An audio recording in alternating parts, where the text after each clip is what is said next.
Hey everybody, it's Lavender Town. And today we're doing a Do This Not That on composition, which is one of the things that really fundamentally makes up whether your illustration is going to look cool at the end or not. It basically just means where you're going to place all of your elements in your illustration, but it can be both deceptively difficult and extremely important to the overall flow and hierarchy of the picture that you end up with. There's a few things that you should avoid when you're composing your image, and one of the best ways to see if your image is going to work is to just basically use blobs of different color as your foreground, midground, and background, and basically put them in the rough sort of image that you want. If you do this first, your illustration is going to be planned out a lot better, and you're less likely to run into like awkward compositions that aren't going to look as cute. As is often the case with art fundamentals and basically the rules of art and things, you have to remember that art is not math. So even when I say something like a certain composition is like claustrophobic or weird or something, there are situations in which that is exactly the type of composition you want to use.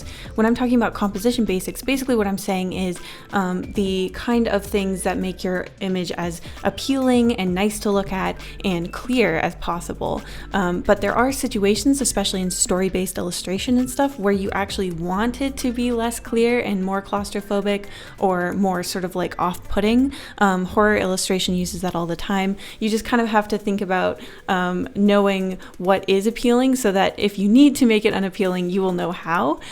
So just keep that in mind while I'm telling you guys about like stuff to avoid. So this first one I'm doing is kind of my most commonly committed mistake, and that is sameness. So basically it's like when your foreground element, it doesn't have to be a character, but oftentimes it is about the same height as other elements in the picture. If you can see how the character is about the same height as the mountains in the distant background and the trees in the near background, it just makes everything look not that interesting. It's more static, and that's one of the things that I don't think you would often use. There's not a lot of situations in which that would be good. It just makes everything look kind of weird and like fake.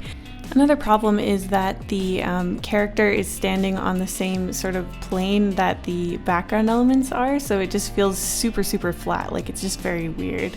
The middle one is not as bad. It's a little bit strange because the character is sort of encroaching on your personal space as a viewer.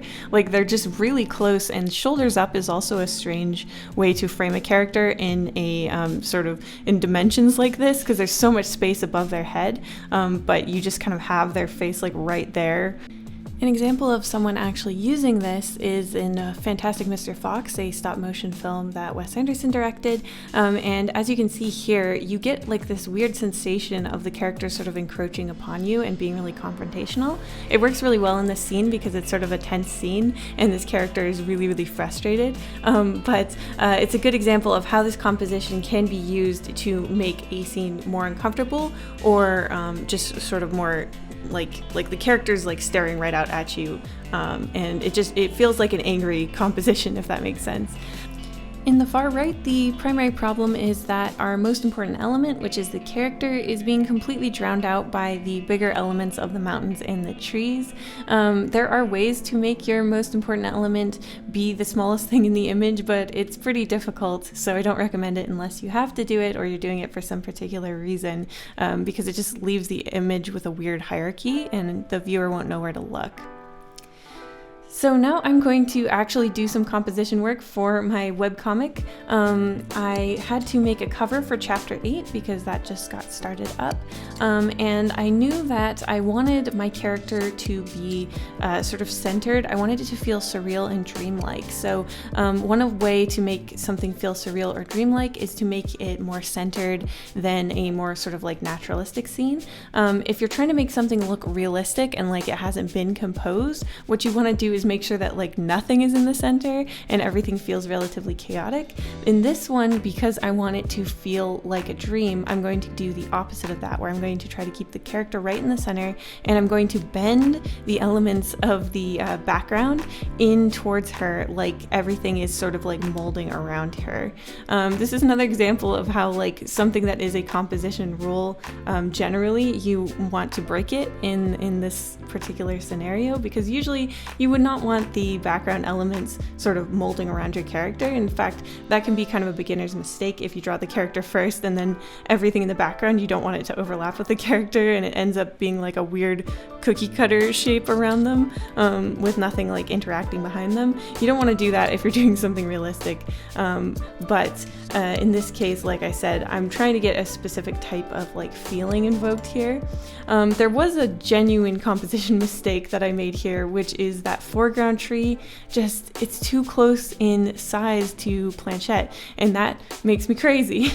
So I might go in and fix that one later. But what I'm doing now is I'm doing a color script. I don't always do this, but whenever I want my image to look really cohesive, I do like these blobs of color on top of the sketch, and that can also help with composition as well. If you have a composition problem that you can't seem to solve, sometimes you can save it with color. In this case, I didn't feel like I really had to. I was just trying to make sure that the colors were going to support the emotions that I wanted the sort of cover to portray. So I'm doing this dreamy color palette that is sort of like soft pastels. The floating lake water bubble thing around her head is a really important part of this scene as well, so I tried to make sure that it had the highest saturation. One of the easiest ways to make sure that your composition is communicating the way you want it to is to basically make a list in your head, or I guess you could write it down, of the elements in your drawing in order of the ones that you want your viewer to see most down to ones that you care about less. So for me, usually my characters towards the top, and then some key story element is going to be up at the top as well, and then everything underneath that is usually stuff like trees, shrubbery, things that hint at where the character is. So the like trees and roughage tell us that she's in the forest, so that's sort of the second most important thing after these like key storytelling elements, and then after that are things like little details, like little bits of grass and stone, and basically you can just go down that list and adjust with color and with sizing, so that the hierarchy that you are aiming for is the one that your image actually ends up with. This seems like kind of an obvious thing, but I think a lot of people sort of just draw based on instincts. I know I do that a lot, and I make a lot of mistakes because of that. And sometimes just thinking about things for a little bit more and really solidifying it in your mind before you start can help out a lot. I know that if I had done this on this one, I probably would have shrunk down the trees and just made them a little bit less prominent. I was so into the sort of claustrophobia element that I kind of let them go haywire. But anyway, the clouds are again another part that would be sort of down the list as far as hierarchy goes, and I think I even soften up the lines on those because I did not want them coming through too much. I didn't want it to look too crazy cluttered, even though I was trying to sort of squish her into the center of this image. I also highly recommend having areas that are more highly detailed and then areas where there's more free space. So in the example of this particular drawing, the water bubble is the part where things kind of simplify and soften out, and then the sort of ground tree forest area, I add a lot more detail in, and this just gives your eye some interesting stuff to look at as well as some place to rest. It's kind of a weird way to talk about these things, but this is really how composition can really work out. You don't want things to be so busy that your viewer is like getting, sort of eye strain or anything, or losing things that you drew in, but you also don't want to leave, too much white space. I mean, sometimes that can be really like stark and really intense to have just like one sort of very simple image with like no background, just very, like stark, but if that's not what you're going for, you're going to want to add some details in various places so that there's just more for your viewer to see. A good thing to do in general is to try to exaggerate more as you're starting out and then pull back if things are looking weird. So making the big elements bigger than you'd usually go and the small elements smaller is a good idea, and then if it looks like it's too much, then you can pull back. But if you try to start at what you think is sort of a regular style of composing your image, you might end up with something that's kind of boring, and it's a lot harder to tell when something's not as interesting as it could be, rather than things being, going too far and being too weird. So it's better to start on that more extreme end and then pull back, and you'll get closer to that like perfect spot that you want to be at. Generally exaggerating things always gives you more energy and more intensity in your drawing, just makes them more interesting. So that's kind of something I recommend in almost every aspect, including like your color palette, your character designs, proportions of your characters in general, and composition is no exception when it comes to this rule. Now, this is the case with my text here, but it can be pretty much any element in your drawing. If it's supposed to be centered, you have to make sure that they're centered along the same line. So the text here has to be perfectly centered along the character, otherwise one will make the other look crooked, and it's just a whole mess. You got to be really meticulous with this kind of thing, and that can be difficult. A lot of artsy types can be a little slapdash with this type of stuff. It kind of depends on the type of artist you are, but I know for me these are the little details that I sometimes forget before I press export on the image. It is so important and so easy to just make sure that your text and the things that you want center are perfectly centered.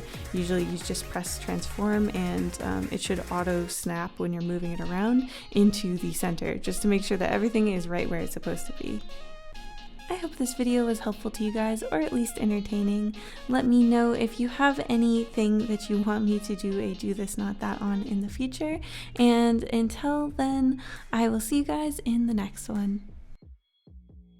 Thank you so much to my wonderful patrons, including Bella Story, Kalmpopong, Clockwork Construct, Dope Elephant Art, Dr. Casket, Larry, Elizabeth Album, Fayno, Greer the Animator, Hachiubi, Yara Famoso, Imagine Creation, Ivan Rodriguez, JJJ, Joseph Kopel, Drunk on Insomnia, Carla Tapia, Libleblable, McKenna Lewis, Megan, Micah Dactyl, Mr. Dr. Pants, Nora Cornelison, Okamore, Ollie, Piku Perkla, Rosie Warlock, Rudy, Scott Steffes, Sergeant Pendulum, The Artsy Moose, Throat Foam, Yaboyas T, Zoe Stardust, and Maga.